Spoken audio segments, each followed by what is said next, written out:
कर दिया है और अब द्वापर युग का शुभारंभ हो चुका है। विस्मय पूर्ण हो जाएंगे ये जानकर कि महाकाल के इन नामों को स्वयं भगवान श्री कृष्ण ने रचकर पिरोया था।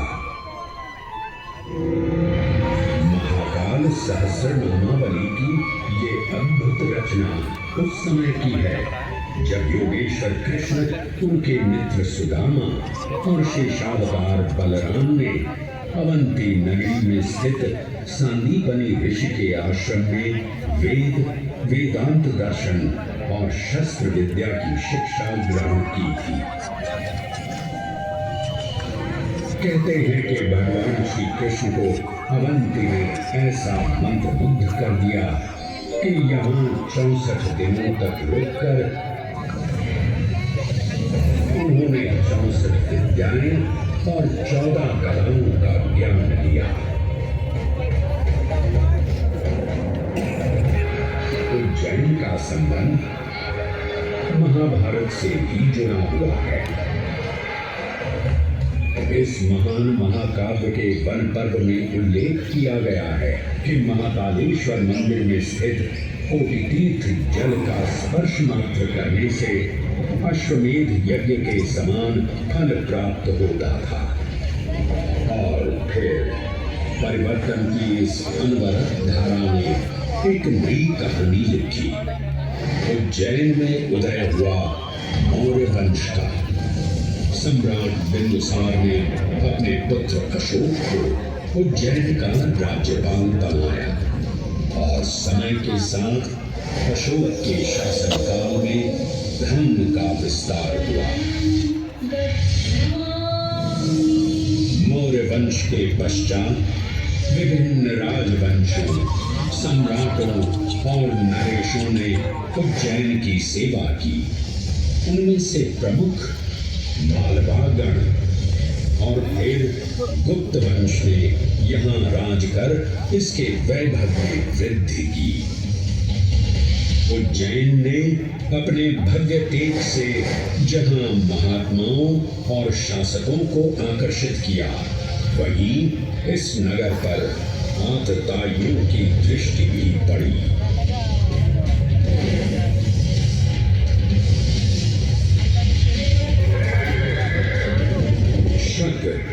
मध्य एशिया की खानाबदोश जनजाति थी जिन्होंने उत्तर पश्चिमी और मध्य भारत के कुछ हिस्सों पर आक्रमण कर अपना शासन स्थापित किया। ईसा पूर्व प्रथम शताब्दी में जब भारत शकों के अत्याचार से त्रस्त था, तब उन शकों ने उज्जैन पर भी कब्जा कर लिया और फिर उज्जैन में उदय हुआ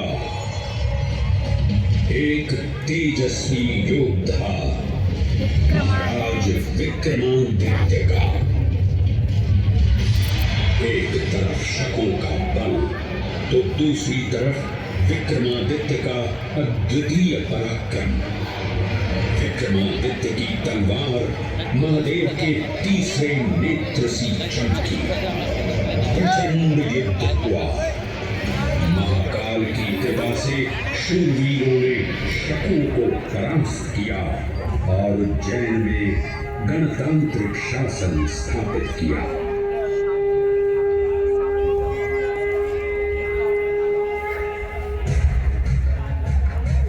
इन्हीं महाबली विक्रमादित्य की राज्य सभा महाकाल मंदिर में ही प्रतिष्ठापित थी। आज भी इस मंदिर की घंटियों में विक्रमादित्य की वीरता और शौर्य की प्रतिध्वनि गुंजायमान होती है। राजा विक्रमादित्य और शकों के मध्य हुए युद्ध ने उज्जैन को काल चक्र से अभिन्न रूप से जोड़ दिया, क्योंकि जिस दिन उनको विजय प्राप्त हुई, उस गौरवशाली उपलब्धि के सम्मान में एक नवीन पंचांग का शुभारंभ किया गया, विक्रम संवत पंचांग। आज भी कई हिंदू पर्व और धार्मिक अनुष्ठान विक्रम संवत पर आधारित हैं।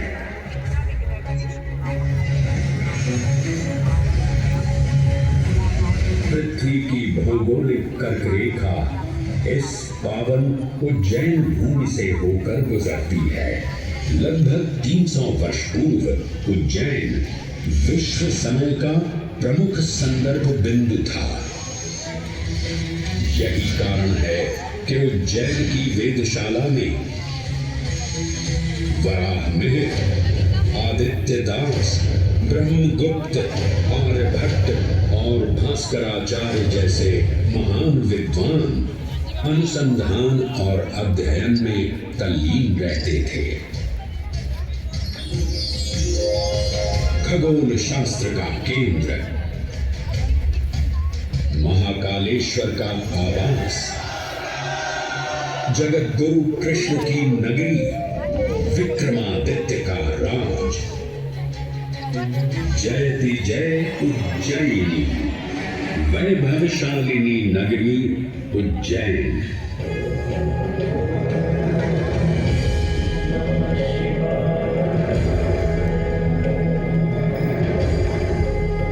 श्वासों को शिव मंत्र से अलंकृत कर, मन को भाव की गंगा से निर्मल कर, जो भी उज्जैन में महादेव की शरण लेता है उसका कल्याण होना निश्चित है।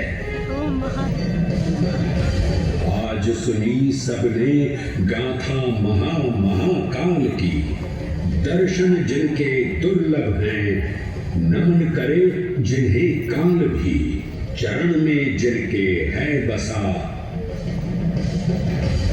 ये समस्त संसार कभी नहीं देखा होगा धरती पर ऐसा चमत्कार।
देखा गर्मी लगल है।